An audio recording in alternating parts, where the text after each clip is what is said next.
ایک بہت بڑا رئیس تھا، اپنی بیگم کے ساتھ دسترخوان پر بیٹھا ہوا تھا۔ دسترخوان اللہ کی نعمتوں سے بھرا پڑا تھا۔ ابھی کھانا شروع ہی کرنے والے تھے کہ اتنے میں ایک فقیر نے دروازے پر صدا لگائی، ہے کوئی اللہ کے نام پر کچھ دینے والا؟ صبح کا بھوکا ہوں، شام ہو گئی ہے، ابھی تک کسی نے مجھے روٹی نہیں دی، بھوک لگی ہے، روٹی چاہیے، ہے کوئی اللہ کے نام پر مجھے ایک روٹی دینے والا؟ اس شخص نے اپنی بیوی کو حکم دیا کہ سارا دسترخوان اٹھا کر اس فقیر کی جھولی میں ڈال دو۔ دسترخوان کے اوپر جتنے بھی کھانے لگے پڑے ہیں سارے کے سارے اٹھا کر اس فقیر کی جھولی میں ڈال دو۔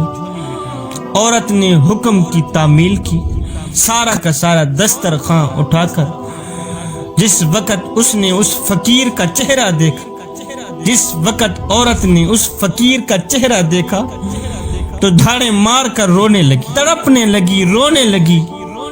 رونے والی عورت کے شوہر نے اس سے پوچھا کہ کیا ہوا؟ تو فقیر کو خیرات دینے کے لیے گئی تھی، واپس آئی ہے، روتی کیوں آئی؟ اس عورت نے بتایا کہ صاحب، یہ شخص جو فقیر بن کر ہمارے گھر پر دستک دے رہا ہے، یہ جو بھکاری بن کر ہمارے دروازے کے سامنے بیٹھا ہے، چند سال پہلے اس شہر کا سب سے بڑا مالدار اور ہماری اس کوٹھی کا مالک اور میرا سابق شوہر تھا۔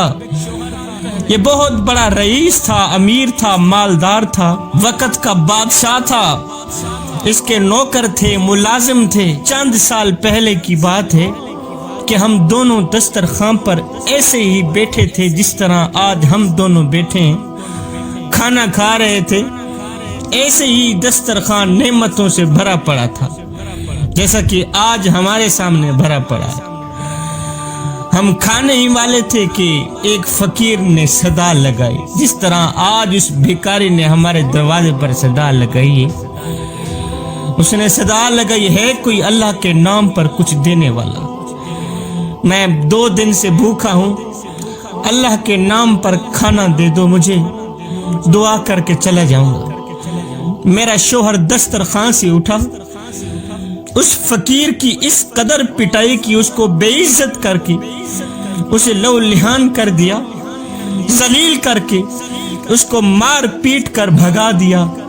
نہ جانے اس فقیر نے کیا بد دعا دی کہ میرے شوہر کے حالات دن بدن خراب ہونے لگے، کاروبار ٹھپ ہو گیا، اور جب کاروبار ٹھپ ہوا مال بھی چلا گیا، پیسہ دھن دولت ختم ہو گئی، پھر ملازم بھی نہ رہے، نوکر بھی نہ رہے۔ جب اس کے پاس کھانے کے لیے کچھ نہیں تھا تو وہ ایک فقیر بن گیا، اس نے مجھے بھی طلاق دے دی۔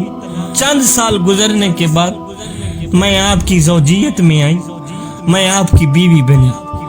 شوہر بیوی کی یہ باتیں سن کر چیخ پڑا، بیوی کی یہ داستان سن کر تڑپ گیا، رو کر کہنے لگا، اے میری شریک حیات، کیا میں آپ کو اس سے زیادہ تعجب والی بات نہ سناؤں؟ شریک حیات نے کہا، میرے سرتاج ضرور بتائیں۔ کہنے لگا، جس فقیر کی آپ کے سابق شوہر نے پٹائی کی تھی وہ کوئی دوسرا نہیں تھا بلکہ وہ فقیر میں ہی تھا۔ اللہ اکبر۔ اس شخص نے، اس ظالم نے مجھے ذلیل کر کے، مجھے دھکے دے کر مجھے مارا، پٹائی کی، مجھے لہو لہان کر دیا۔ اے میری شریک حیات، وہ کوئی اور نہیں تھا، وہ فقیر میں ہی تھا۔ بے شک ظالم اور متکبر کو فلاح نہیں دیتا میرا اللہ۔ جو لوگ غریبوں اور ناداروں پر ظلم کرتے ہیں، دھتکارتے ہیں، ایک دن خود اللہ کی مشیت انہیں اس مقام پر لا کھڑا کر دیتی ہے۔ دنیا ان کو ٹھوکریں مارتی ہیں۔ پھر کہنے کا مطلب یہ ہے، صاحب کسی کی مدد کر اس سے پہلے کہ تیری مدد کی جائے، کسی پر رحم کر اس سے پہلے کہ تیرے پر رحم کیا جائے، کسی کو عزت دے اس سے پہلے کہ اللہ تعالیٰ تجھے عزتوں سے نوازے۔